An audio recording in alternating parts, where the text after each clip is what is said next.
Well, my name is Jaap Saers.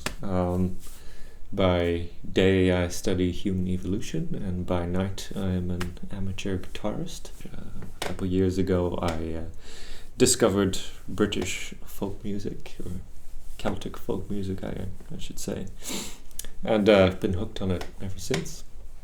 So I'm Laura van Holstein. I quite like to write. That's what I brought to Fable, is the writing and the stories. How did we come to that? I think it was in the pub, and I said something like, "Oh, do you remember that paper that we read?" Actually, and he came to give a talk a few years ago. So the lead author on this paper, Jamie Tarani, you hosted him actually, didn't you? And his paper is basically they created a phylogeny of folktales. And a phylogeny is sort of essentially a tree that shows evolutionary relationships between things. And so they applied existing methodologies to asking, well, what are the oldest, how can we reconstruct the evolution of folktales? And we thought, that could be an interesting kind of framework. Well, so we wanted to mix our what we do best, which is our work, with what we like to do best, which is our art. And so, we thought this would be the perfect topic, sort of marrying both science and art together. Let's go from the earliest folktale. So we knew that we wanted to include the kind of ancestor, in a sense, of all folktales. So the earliest folktale, the one that would have been around earliest. Yeah, we wanted to sort of travel through time, so... Yeah, so that's the one we started with, thinking about, definitely include that one. And then, which is The Smith and the Devil, the oldest folk tune that this paper managed to reconstruct with any degree of accuracy. Certainty, confidence. Yeah, so that would have been around in around the Bronze Age. That's what they sort of dated it to. And then, like Jaap said, we wanted to kind of travel through time. So we thought, okay, we'll end with that story. So we kind of go and follow the evolution back through time.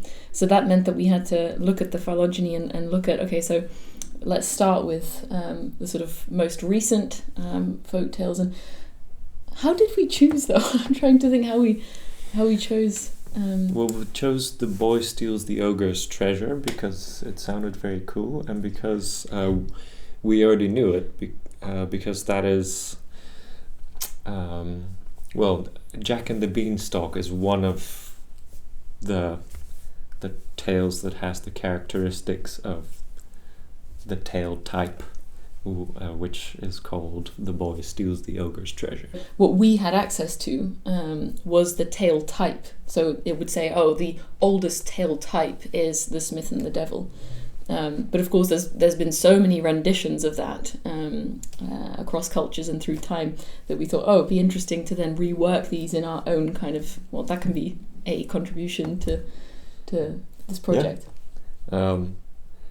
And that story has a musical link as well, because there are lots of tales about musicians selling their soul to the devil to be able to play music very well. So one that springs to mind is a famous blues musician from about 100 years ago called Robert Johnson, who's said to have gone to a crossroads somewhere and sold his soul to the devil, and suddenly he was able to play this fantastic blues guitar. Is that what you did?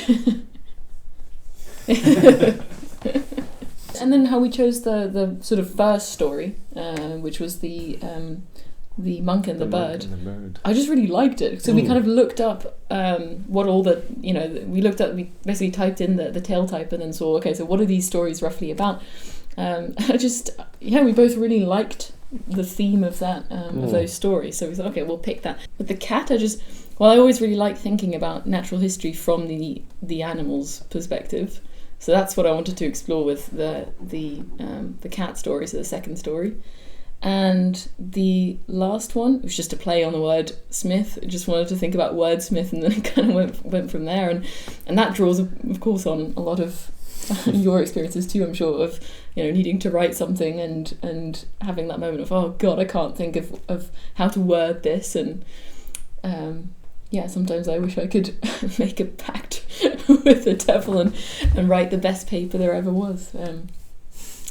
Yeah, so you'll know what's happened when I publish a nature paper. So in terms of the pieces, it's a collection of my favorite tunes.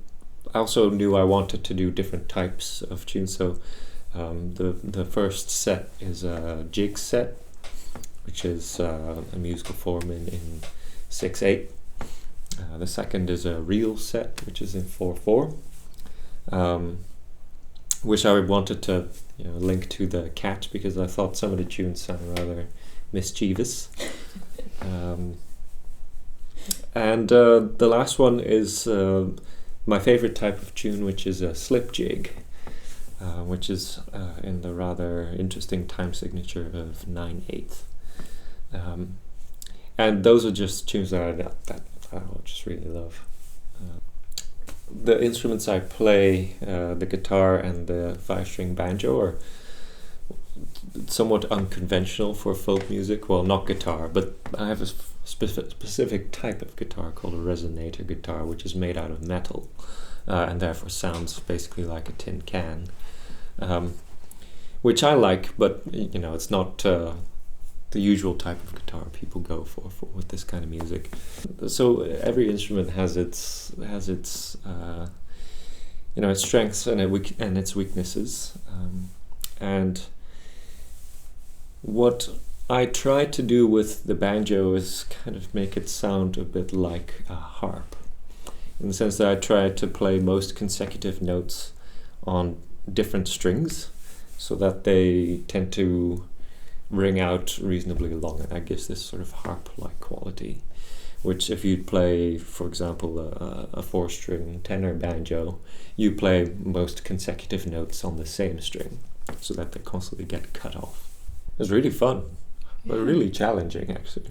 I thought I'd be able to record a lot more, but but it was a really fun and rewarding project, and I think I might invest in a microphone myself, because I really enjoy being able to put the guitar and the banjo together, because they together they sound much nicer than apart. I know my stories well because I wrote them, so there was no practice. It was just me reading them out. I mean, when I write stories, there's a bit, for example, at the end of the devil story that I think has almost like a song-like quality to it. But I wrote it that way. So I am always, when I'm writing, I am always in my head, or even sometimes slightly whispered, saying the sentences out loud, especially the important ones, the ones that I want to have a certain kind of rhythm. I don't really think about it when I'm doing it, but I realized when I was kind of thinking about recording it that there are elements that I wanted to have a certain rhythm to, or that kind of thing. So there was a bit of thought about that. But yeah, no real practice. I mean, I knew the stories because I'd written them, and because I'd been saying them to myself as I was writing them. But it was I actually really liked that element of you've written something, but then how does it sound out loud? So it's I really enjoyed it as well. So for us, it wasn't really autumn as much as the story. So we tried to we made the menu before I wrote the story, so we only had the tale types to go off of, and so we wanted something with sort of seeds and like birdie thing. We couldn't have bird because it had to be vegetarian, so something birdie for the starter. And then for the second one, I thought I was going to write something more Jack and the Beanstalk, hence beans, for the boy steals the ogre's treasure. And then for the last one, well, because it was Smith, we thought, something with fire, so crème brûlée, yeah. And then, of course, I changed the second and third story so that they're no longer about beans or fire. so now that relationship's been severed a bit. Maybe you can think of it. Fits with the tale type. Yeah, the tale, exactly, yeah. I hope they get a sense of our enjoyment of what we both do and did for the project. I think that would be it for me. Just to have enjoyed it and to kind of get a... Yeah. Well, yeah, and an appreciation for, I guess, folk arts. Yeah.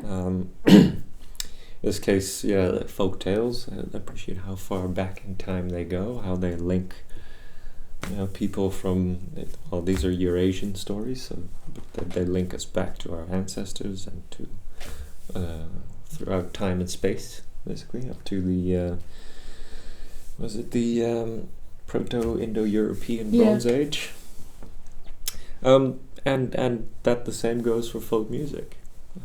It's a tradition that's passed down from generation to generation. It's constantly evolving, but it maintains certain characteristics, just like the stories.